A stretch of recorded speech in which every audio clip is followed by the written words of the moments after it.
What's up, young man? How you doing? I appreciate that title, young man. I appreciate that.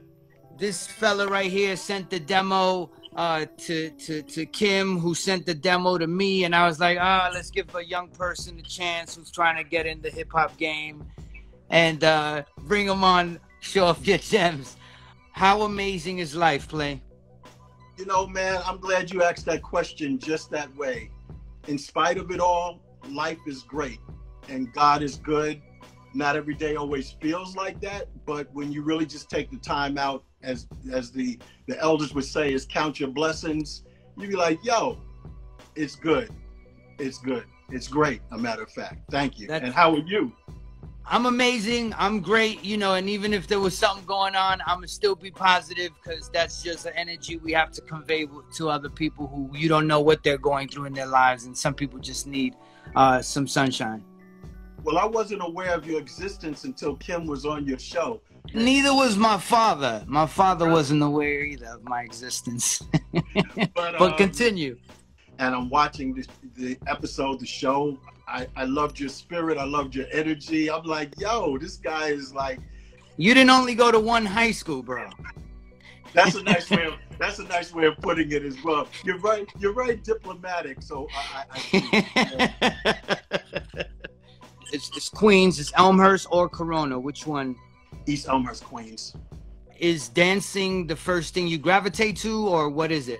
When I got into the High School of Art and Design, I was introduced to it through the fashions. You know, the Quarterfields, the eventual sheepskins, the leather bombers with the fur joint, the British Walkers, the Adidas. There was no Nikes back then. It was Adidas and Pumas. They kept telling me about this record called Apache.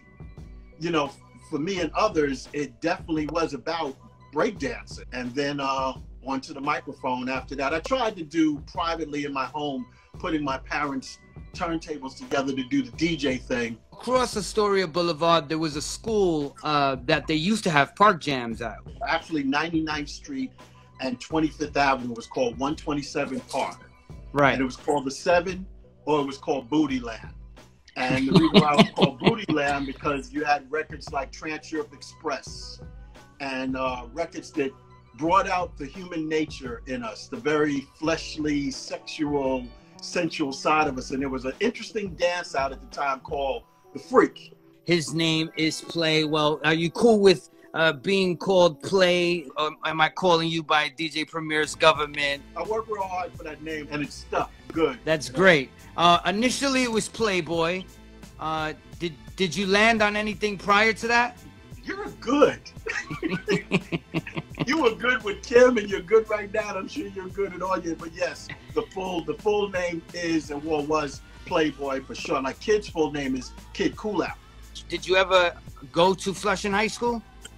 I got kicked out of it along with the others. Yeah, I stood in front of it. A couple of times. Keeping it 100.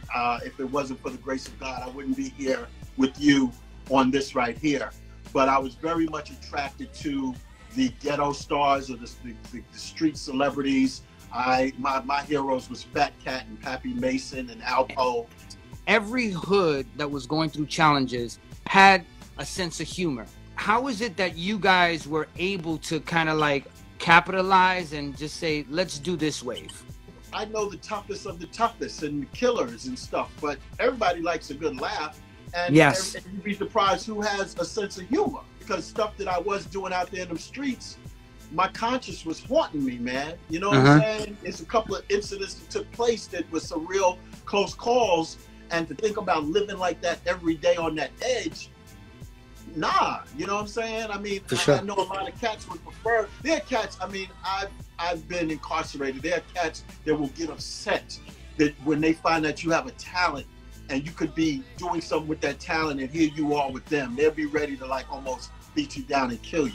We can even say Hurby, we can say others that recognized and saw something and said, hey, we can do something with this. You with it? And I'm like, I ain't got to go to jail for this. I ain't gotta sleep with one eye open every night. It extended and it showed kind of like the peace, love, and unity that was expressed in the founding of our wonderful culture called hip hop. So it was appreciated. With that being said, young man, show off your gems. You know, it's like, I thought it was light stuff, discussing it with Kim, and all of a sudden it got to like pressure. So we got this right here, right? This was our first joint. On the back, which was totally unintentional, you know, we sneakerheads back then in our days as teens. This are the Jordans. I think they're the 3s. Right? Yes, they are. The back of this cover has made like legendary status in regards to us having these sneakers on. So about a year or two ago, I wanted to get the sneakers again. I actually recreated somewhat this pose in the bins I had deep in my closet. I didn't realize I still had the original.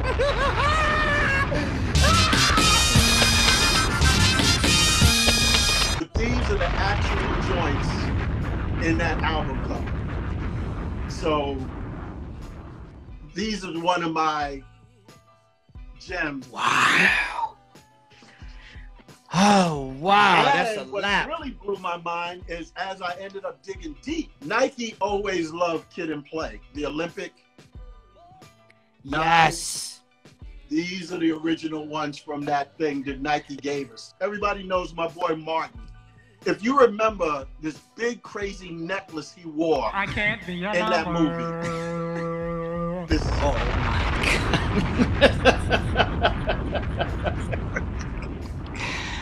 This thing is heavy. I don't know how he endured during the filming of it, but yeah, this is that actual necklace he wears in House Party 2. Does he voice Wiz in the animated version? I think he did. We did our first episode, but they asked us if they could replace us, and we got upset about that because we thought that the Jacksons, when they had their cartoon, did their voices. And what cooled us out was come to find out the Jacksons 5 didn't do their voices in their cartoons. So we felt a lot better about that. This right here is for Kim. This was a plaque that Dave Mays and Benzino gave us when we did this cover. The reason why they gave us this plaque and why this thing blew up is because business-wise, they were in limited magazine stores. But when we ended up doing the cover, they ended up branching out and crossing over. But the other reason why this thing did so well, and it's historic, was this was the first interview in this magazine, in this one, that Ice Cube spoke for the first time since he left NWA. Wow. Was in this one. But you gotta have the actual magazine. This is beautiful. Is in mint condition. This is a little humor they did at the end of it. Yes. I literally have, and I'm not exaggerating, one of those big chests, and it takes about 6 people to lift it. And in it, it is filled to the top of nothing but the beginning and the golden era of the Source magazine, all in mint condition, For XXL sure. and Vibe. And I look at these as like history books because hip hop is history. Correct. So if there's ever any research to be done and the great articles they had in there in journalism, you just go in there and you do your history thing. Next time I see Ice Cube, I got to get him to sign this. That's what I got to do. And then, of course, I think you touched on this. These are all the Marvel joints. Oh, he's got all of them. Wow. All of them. But the one that means the most to me is this one. Is the fact where all of the Marvel cats, the Avengers and all of them, they're in this edition with us. They're in its front cover. They're all getting ready to beat us up. But I really found out about this issue that's a collector's item. It's one of the rare issues that has the Punisher in it and what's our guy, Venom, in it. You got the Thing, you got Captain Marvel, you got everyone. All of them is up in this piece. The Hulk, all of them is in this joint. And it's our last one. This is issue number 9. 9, this yeah. is the last one. Well, anybody that knows me knows I'm a huge, if not the most, definitely one of them, biggest Earth, Wind & Fire fans there is. Like, meeting Maurice White was everything to me. Even for them to come to us and ask one time for us to spit on one of their records, our label wouldn't let us do it because they felt we would lose our street cred. Yes. We did. But we ended up being friends, but they had a residency in Vegas. It was Chicago and Earth, Wind & Fire. What ended up happening was the casino or wherever they were playing at, they had the residency at, they professionally filmed the concert without the group's permission. Uh-oh. And the group and their head of security confiscated the tapes. Wow. You knew what a fan I was of Earth, Wind & Fire.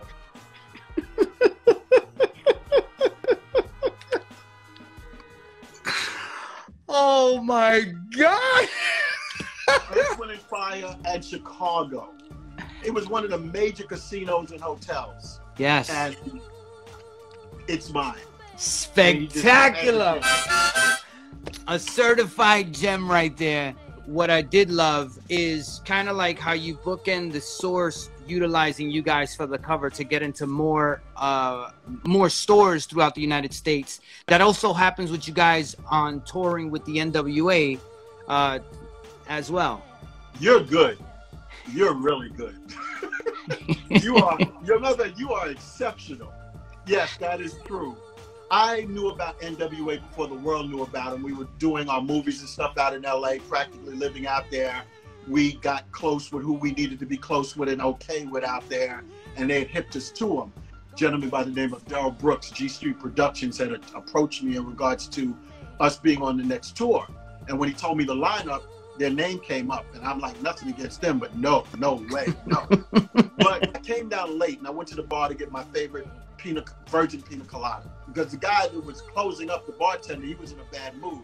So when I asked him for it, he's like, it's closed, forget about it, we're closed. So I tried, I don't like using my celebrity, but I position myself in the light good enough for him to hopefully see my face, and it'd be like, oh, play, I didn't know it was you. From the comic book, number 9, with the Avengers. The exact opposite. I don't care who you are, we're closed, with more explicit language. More NWA-ish. Exactly. When this gentleman's asking me about doing this tour, I didn't want to be totally unreasonable. I said, well, you know what, dude? Let's do this. If you get me a virgin pina colada, we'll do the tour.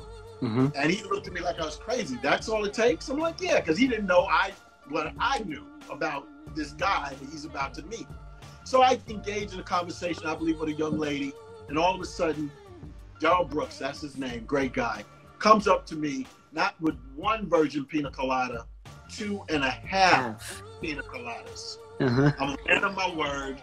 We end up doing the tour, and we're a part of history. But when you look at Straight Outta Compton, that tour that they show, that thing, we were there. You were on that tour. We were on that tour, and it was. And come to find out that you would appreciate, I can tell by your way of thinking and intellect, is that it wasn't so much about wanting 2 guys on this tour because we 2 handsome guys. They wanted us on the tour because to have NWA and Public Enemy on the same tour, it was impossible to get insurance. Yes. For it, thinking it was going to be a lot of hostility. What you're saying basically is that if a person wants the audio that you just showed of the Earth, Wind & Fire cassettes that are nowhere to be found, that were confiscated. Don't disrespect it. It's digital. Right. All they have to do is give you 2.5 virgin pina coladas, and you potentially. I've grown 3. What was that moment that you felt, of course, with everything that you had did, at any moment that you felt like you had arrived? For whatever that's worth. I know sometimes there's some emptiness. No, there were several points. I mean, because all I ever wanted was just a 12-inch single. Remember those? Yeah, that's of course. all I wanted was a 12-inch single. If I do that, I'm good. Yes. You know, so I never imagined a NBC cartoon series. I never imagined music videos. I never imagined movies. I never imagined all the people that we hung out with, got to know, you know, from Michael Jordan to, I mean, the list just goes on. So you guys getting those accolades. Look at this guy. Yes. We hung out with superheroes. What other heat rocks we got? This jacket means a lot to me, even though I'm not a big sports head, but I know what this jacket means. Woof. So, all with the old school original logos, all hand detailed. Embroidered, leather. Yep. No silk screen. Yes. None of that. Wow, that's fire emojis, diamond emojis, and all that. Michael Jordan's Playground video. If you look at that, you see we're in it. We celebrated with him in his suite. And then what was made was another Jeff Hamilton joint. All leather, hand designed, all of that. And the thing about this was, and I forgot about this, it's reversible. Wow. That's beautiful. You know, how was he embracing you guys in that introduction? Was it natural? You know, I have the pictures of us with the statue, the championship statue in his hotel room, drinking champagne, cooling out whenever we were in the same town, hung out. It was incredible. But was there other instances for you guys, adversity-wise, that you kind of had to push through? None I've run into. I just remember a time when Kwame went through a kind of interesting time with something Biggie said on a record. Yes. I'll never forget, I was in my car and I heard it that night when it was actually said. And I remember cringing down in my automobile in my car saying, please don't say anything about Kid and Play. I remember that so vividly. Those for those who know, I had been married at one time. Lisa McDowell, known on Coming to America, real name Shari Headley. One of the gifts she bestowed upon me, what it is, are y'all ready?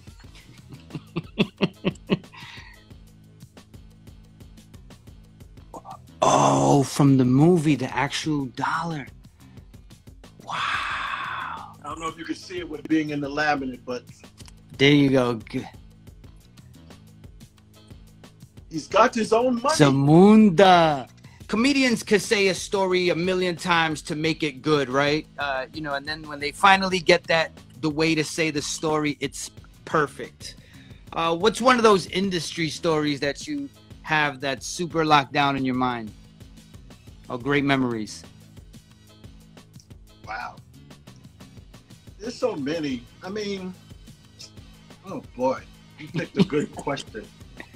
I wish I had it's a good question. I just wish I had a great answer. I remember our first trip to LA, very first trip to LA. This was when we weren't even Kid and Play. I think we were Fresh Force at that time. And we were booked to do a gig in LA. And we were so excited.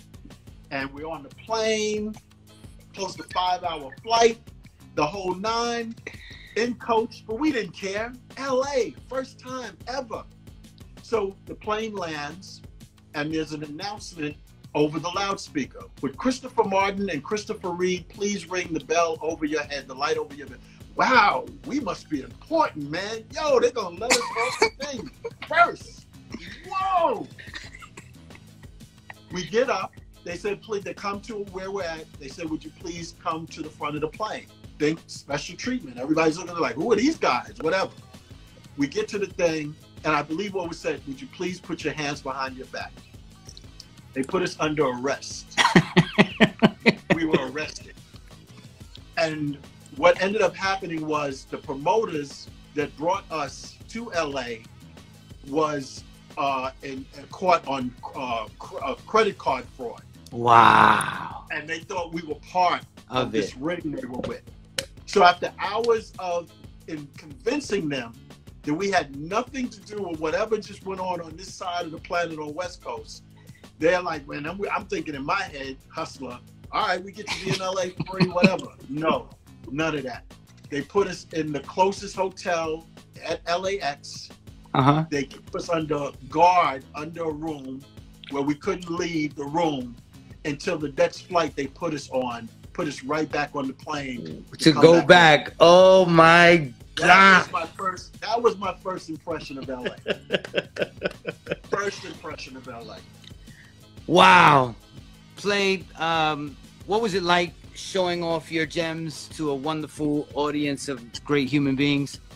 Well, I want to say God bless your audience. I think you have a great thing going here, man. I always appreciate uniqueness, voids that people don't realize that are voids that need to be filled.